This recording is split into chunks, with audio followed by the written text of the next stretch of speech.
पवनगे च सुरेन्द्रे च कौशिके पाद संस्पृशि निर्विशेष मनस्काय श्री वीरस्वामिने नमः। भगवती सूत्र में कहा गया है, कतिविहे णम भन्ते नामे पन्नत्ते।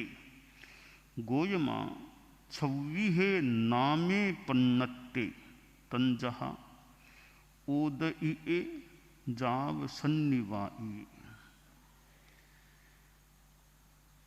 हमारी चेतना का, आत्मा का, जीव का स्वरूप क्या है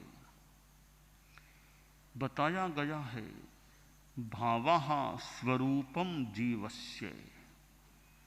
जीव का स्वरूप भाव है। द्रव्य आत्मा होती है। द्रव्य आत्मा एक पिंड हो गया, असंख्येय प्रदेशों का पिंड। भाव जीव का स्वरूप है। भाव जो कर्मों से संबंधित है, कर्मों के उदय और विलय से होने वाला चेतना का परिणाम भाव है। जैसे क्षायिक भाव, आठों कर्मों का क्षय हो गया, अब चेतना में अनंत ज्ञान, अनंत दर्शन, निरंतरायता, निर्मोहता आदि आदि गुण प्रकट हो गए हैं।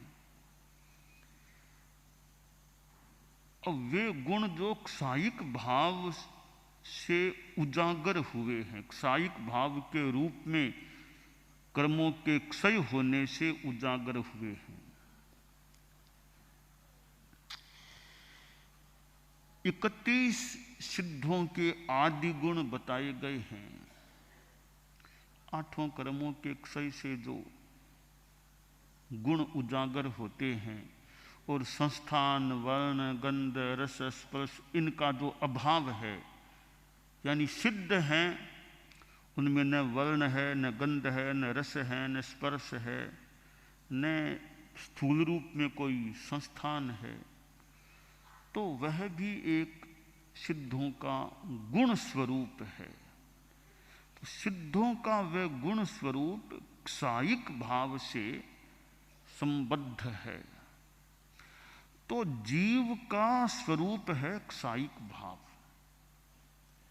पारिणामिक भाव तो खैर है ही, वो तो सर्वत्र है। क्षायिक भाव जीव का स्वरूप है, जहाँ कोई आवरण है नहीं, ज्ञान, दर्शन आदि सब गुण प्रकट हो गए हैं, वह जीव का स्वरूप है। अब जो क्षायिक भाव है वो तो संपूर्णतया जीव का स्वरूप का प्राकट्य होने की स्थिति है।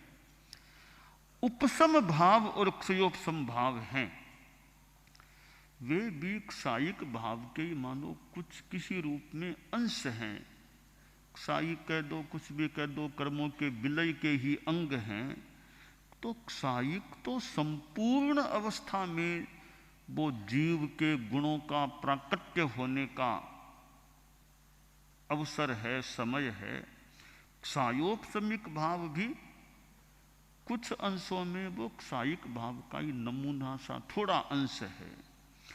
उपशम भाव भी उतने से समय के लिए वो क्षायिक भाव जैसा सा है थोड़े से काल के लिए। जैसे श्रावक सामायिक करता है तो थोड़े अंश में वो साधु जैसा हो जाता है। कहा गया है, सामा इयम्मिक ए समणो इव साव ओ हव इजम्हा एणम कारणेणम बहुसो सामा इयम कुज्जा। कि श्रावक होता है वो सामायिक कर लेने पर श्रमणो इव, श्रमण की तरह बन जाता है, पर बनता है थोड़ी देर के लिए। जैसे आप लोग सामायिक में कई संभवतः स्थित हैं, तो श्रमण की तरह कैसे? आप देखिए, वेशभूषा में थोड़ी समानता हो गई। हमारे संतों के भी मुख वस्त्रिका है, आपके भी मुख वस्त्रिका, यह थोड़ी सी समानता हो गई। संतों के भी पछेवड़ी ऐसा कुछ ओढ़ा हुआ है, पुरुषों के भी थोड़ा सा ऊपर यूं चद्दर सी धारित है, वही संतों से थोड़ी सी समानता हो गई। यह तो बाह्य समानता हो गई। अब भीतरी समानता कि संतों के साधु के सर्ववृत्ति का त्याग है, सावध्य योग का ही त्याग है। श्रावक के भी सामायिक में सावध्य योग का त्याग है, वो भी कुछ अंशों में समानता हो गई।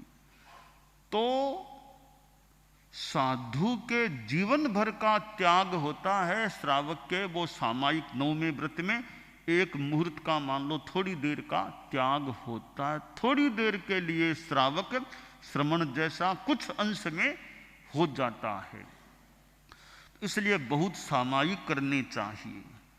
तो यह आंशिक समानता है। इसी प्रकार सायिक भाव है, वो तो पूर्णता की स्थिति है। सायोपशमिक भाव कुछ अंश है सायिक भाव का, क्योंकि वह तो बदलता भी रह सकता है, अपूर्ण भी है। अब उपशम भाव है,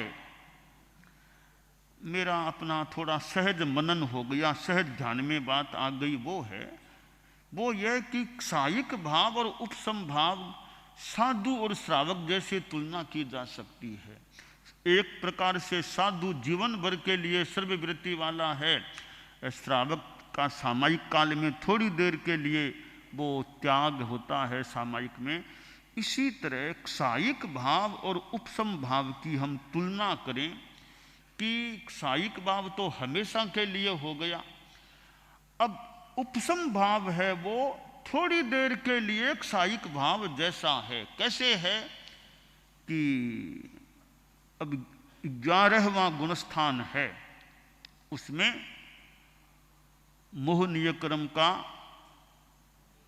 खासकर चारित्र मोहनीय का मान लें, दर्शन मोहनीय का तो फिर भी सायिक हो तो हो जाए, चारित्र मोहनीय का वहां वैसे यानी 11वां गुणस्थान है, वहां सायिक सम्यक्त्व तो हो सकता है, श्रेणी उपशम होती है। हमारे मुमुक्षु भाई बाइयां भी हैं, समणियां आदि साथ, वो तत्वज्ञान की बात है कि 11वें गुणस्थान में आश्रय सायिक सम्यक्त्व तो हो सकता है, पर वो श्रेणी है वो उपशम है। बाकी ये अप्रत्याख्यानी प्रत्याख्यानी आदि आदि प्रकृतियां हैं, वे उपशम भाव से युक्त है, वे उपशांत हैं। तो वे उपशांत हैं, उस अवस्था में देखें तो सायिक भाव वाला कोई साधु हो, वो दोनों में कोई हो, न उसको गुस्सा न इसको गुस्सा, दोनों कोई गुस्सा नहीं, चेहरे में और में कोई गुस्सा नहीं होगा। तो सायिक भाव वाला साधु तो पूर्णतया हमेशा के लिए वो सायिक भाव वाला हो गया। उपशम भाव वाला लंबे काल तो उपशम भाव टिकता नहीं, अंतर मुहूर्त का काल मान ले, कितना काल अंतर मुहूर्त। अब अंतर मुहूर्त जब तक उपशम भाव है तब तक वो सायिक भाव जैसा ऊपरी तौर पर नजर आ सकता है, परंतु भीतर में उपशम भाव में थोड़ी देर उपशम भाव गया, फिर वापिस कसाय का उदय तैयार। वो थोड़ी देर का सायिक भाव जैसा सा रूप होता है। 4 दिनों की चांदनी जैसी बात होती है। चतुर्मास यहां हो रहा है और चतुर्मास का 5वां महीना चल रहा है और यह नंदन वन, यह सारा परिसर है। अब अभी तो मान लो और चतुर्मास में तो इतनी चहल पहल और सारा धार्मिक था, अब 2 महीनों के बाद कोई आकर के यहाँ देखेगा तो यह स्वरूप तो मानो उपशम भाव जैसी सी बात है कि वर्तमान में तो मान लें फिर भी है, 2, 2.5, 3, 4 महीनों बाद कोई यहाँ आएगा कि यहाँ इतने संत थे, साधुयाँ थी, वो अब सब कहाँ चले गए। तो वह उपशम भाव की स्थिति यही है उपसम भाव है।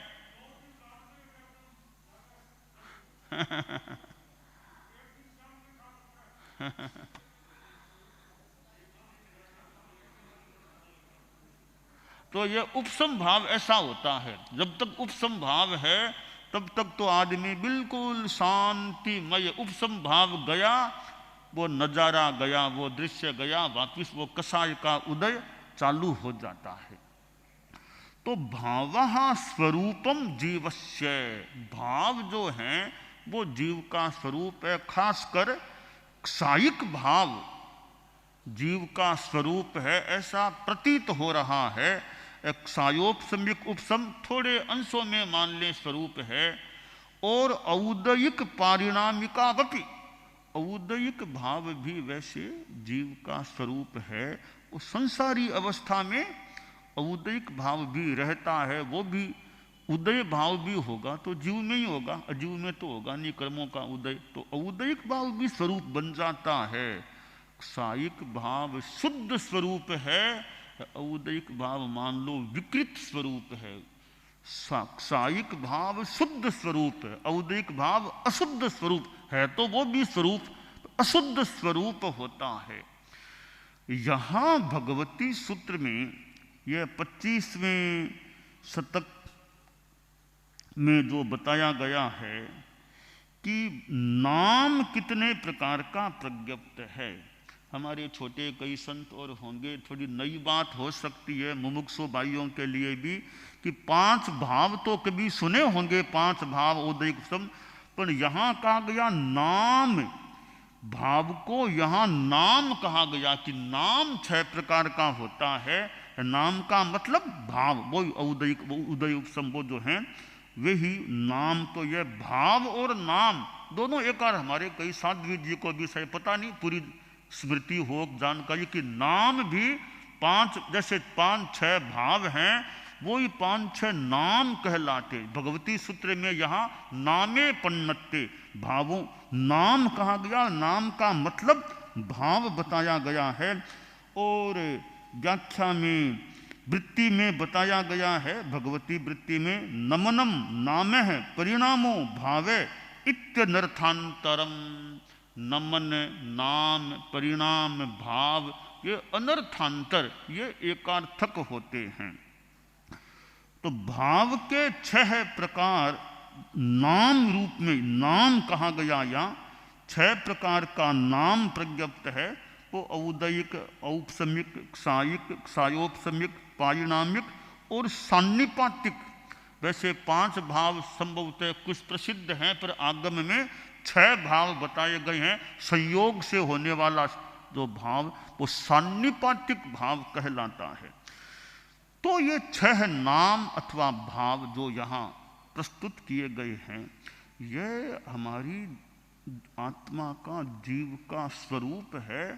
तो मुझे यूँ समझ में आया है कि क्षायिक भाव है वो शुद्ध स्वरूप है, पूर्णतया शुद्ध स्वरूप है आत्मा का। वो क्षायिक भाव है, कर्म मुक्त अवस्था है। हमारी साधना फलीभूत होते होते होते पूर्णतया फलीभूत हो जाए तो एक वो समय आए कि क्षायिक भाव, क्योंकि केवल ज्ञानी साधु है, उनके भी बहुत अंशों में क्षायिक भाव आ गया, थोड़ा सा उनके भी बाकी है। अघाती कर्म जब तक हैं, वेदनीय नाम गोत्र आयुष्य 4 कर्म बाकी हैं, तब तक उनके भी क्षायिक भाव में थोड़ी सी कमी रहती है।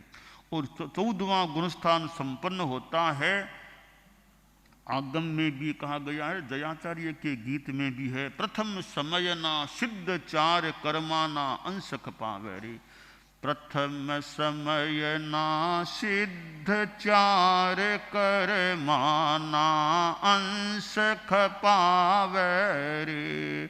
चौथे ठाणे प्रथम उद्देश्य बुद्धिवंत न्याय मिलावे रे। चर्चा धारो रे चर्चा धारो रे शिक सुगुण सयाना वारु न्याय विचारो रे चर्चा धारो। झीणी चर्चा ग्रंथ है श्रीमद् जयाचार्य का, उसमें यह गीतिका ढाल है।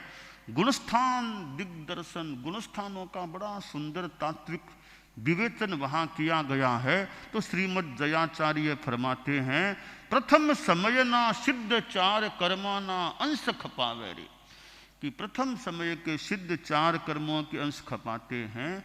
यह बात यूँ गीतिका झीणी चर्चा की है, पर यह बात कोई दयाचार्य की वैसे अपनी नहीं है, क्योंकि दयाचार्य ने फरमा दिया चौथे ठाणे प्रथम उद्देश्य है।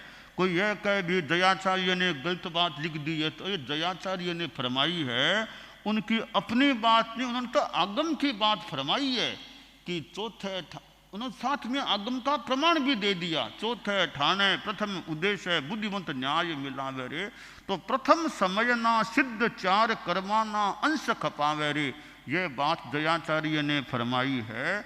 वो दयाचार्य ने संभवतः अपने मन से नहीं फरमाई है, आगम के आधार पर, कि आगम में ठाणम, आगम में यह बात है कि प्रथम समय के सिद्ध, वो आगम का पाठ भी ठाणम में है। तो ये पूर्णतया क्षायिक भाव, वो प्रथम समय के सिद्ध कह दो 14वें गुणस्थान की संपन्नता के साथ या बाद जो भी स्थिति है, वहाँ पूर्णतया क्षायिक भाव यानी आठों कर्मों का क्षायिक भाव हो जाता है। वहाँ बिल्कुल शुद्ध स्वरूप आत्मा का प्रकट हो जाता है। तो ऐसा प्रतीत होता है कि आत्मा का जो स्वरूप है, यूँ तो चैतन्य है ही, द्रव्य आत्मा है, वो क्षायिक भाव है, वो भी एक आत्मा का मानो स्वरूप होता है। एक क्षायिक भाव का थोड़ा अंश, कुछ अंश है, वो क्षायोपशमिक भाव में भी है। क्योंकि ज्ञातव्य है कि कोई भी जीव ऐसा नहीं होता कि जिस जो सिद्ध जीव हैं उनको भी मिला लें कि क्षायिक भाव अथवा क्षायोपशमिक भाव, इन दोनों में से एक भाव भी नहीं है, ऐसा दुनिया में कोई जीव प्रतीत नहीं हो रहा है। चाहे सिद्ध संसारी सबको मिला लो, क्षायिक भाव और क्षायोपशमिक भाव दोनों में एक भाव तो जरूर होगा ही होगा, ऐसा प्रतीत हो रहा है। क्योंकि अगर क्षायोपशमिक भाव बिल्कुल न रहे तो फिर तो जीवो अजीवत्तणम पावेज्जा वाली बात हो जाए कि थोड़ा बहुत अवबोध है।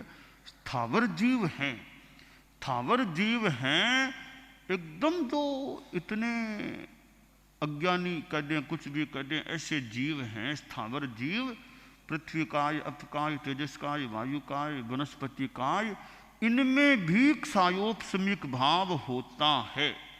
इनमें ज्ञानावर्णीय का क्षयोपशम भाव भी है, इनमें दर्शनावर्णीय का क्षयोपशम भाव भी है, और इनमें मोहनीय का भी क्षयोपशम भाव। इतने जो अविकसित प्राणी हैं, अत्यंत अल्प विकसित प्राणी हैं, उनमें भी क्षयोपशमिक भाव कुछ अंश में जरूर होता है। चाहे आगे द्विंद्रिय तो और विकास हो गया, त्रिंद्रिय और विकास, तो यूँ कोई भी जीव ऐसा नहीं जिनमें या तो क्षायिक भाव या क्षायोपशमिक भाव, दोनों में से एक भाव तो होगा ही होगा। तो ये जो 6 नाम भगवती सूत्र में बताए गए हैं, ये नाम और भाव एकार्थक चीज है।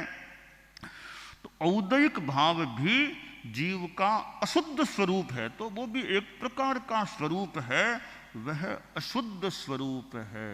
तो श्रीमद् जयाचार्य के जो ग्रंथ हैं उनमें भी हम तत्वज्ञान, झीणी चर्चा ऐसा ग्रंथ है, उसको पढ़ने से, अच्छी तरह मनन पूर्वक अध्ययन करने से तत्वज्ञान की बहुत बातें, झीणी चर्चा, राजस्थानी भाषा का ढालों में एक पद्यों में जो दयाचार्य तंवर की रचना है, बहुत अच्छी तात्विक जानकारियाँ उससे मिल सकती है। प्रश्नोत्तर तत्वबोध जयाचार्य प्रवर का ग्रंथ है, उसको अच्छी तरह पढ़े, कितनी उसमें बातें हैं। प्रश्नोत्तर तत्वबोध से भी अनेक तात्विक मूर्ति पूजा ऐसी कई जानकारियाँ बातें उस ग्रंथ से भी जयाचार्य की जो कृति है उसका स्वाध्याय करने से प्राप्त हो सकती है। और भगवती जोड़ तो जयाचार्य की महाकृति है, बड़ी कृति है। वो तो वैसे उसमें भगवती सूत्र के आधार पर ही सारी बातें हैं। भगवती सूत्र वृत्ति ऐसी कई चीजें मिला के भगवती जोड़ भी राजस्थानी भाषा का, वो तो मूल भगवई हमारा आगम है ही है, उस आगम का ही एक मान लो व्याख्या कुछ राजस्थानी भाषा में है। तो ऐसे आगम तो हमारे हैं ही, और कुछ हमारे आचार्यों के ग्रंथ हैं। स्वामी जी के कितने ग्रंथ हैं। स्वामी जी के इंद्रियवादी की चौपाई देख लो, अनुकंपा की चौपाई, नव पदार्थ की चौपाई स्वामी जी की देखो, कितनी जानकारियाँ परम पूजनीय, परम श्रद्धेय, परम वंदनीय आचार्य भिक्षु की कृतियों में हमें प्राप्त होती है। तो भी जो बात स्वामी जी के ग्रंथों में मिल गई है, आगम में मिल गई कि आगम में तो नहीं पर स्वामी जी के ग्रंथ में तो है, तो स्वामी जी के ग्रंथ में बात आ गई है, वो भी बड़ी सम्माननीय। हम लोग तो उनके अनुयायी हैं, उनके द्वारा निष्पादित मानो संग में जी रहे हैं। तो स्वामी जी के ग्रंथों में कोई बात आ गई, मैं तो स्थूल भाषा में यूँ समझता हूँ ये तो हमारे आगम हैं ही हैं, परम बहुत बड़े सम्माननीय। तो स्वामी जी के ग्रंथ वो तेरा पंथ के मानो शास्त्र हैं, हमारे तेरा पंथ के वो भी एक प्रकार से शास्त्र भी। स्वामी जी के ग्रंथ में यह बात आई है, वो बड़ी गहराई से बहुत ध्यातव्य बात है कि स्वामी जी के ग्रंथ में यह बात आई है, तो यह हमारे लिए एक ध्यातव्य चीज है। तो तेरा पंथ के शास्त्र मानो राजस्थानी भाषा में आचार्य भिक्षु की जो कृतियां हैं वो बड़ी हमारे लिए, हम उनके संग में जी रहे हैं, उनके अनुयायी भी हैं, तो उनके ग्रंथों में जो बातें आई हैं वो भी हमारे लिए ध्यातव्य हो जाती हैं। तो यहाँ भगवती सूत्र के 25वें शतक के 5वें उद्देशक में 6 प्रकार के नाम, 6 प्रकार का प्रज्ञप्त बताया गया है। वो नाम यानी हमारी स्थूल भाषा में भाव, नाम और भाव एक ही चीज है। तो यह है औदिक आदि 6 नामों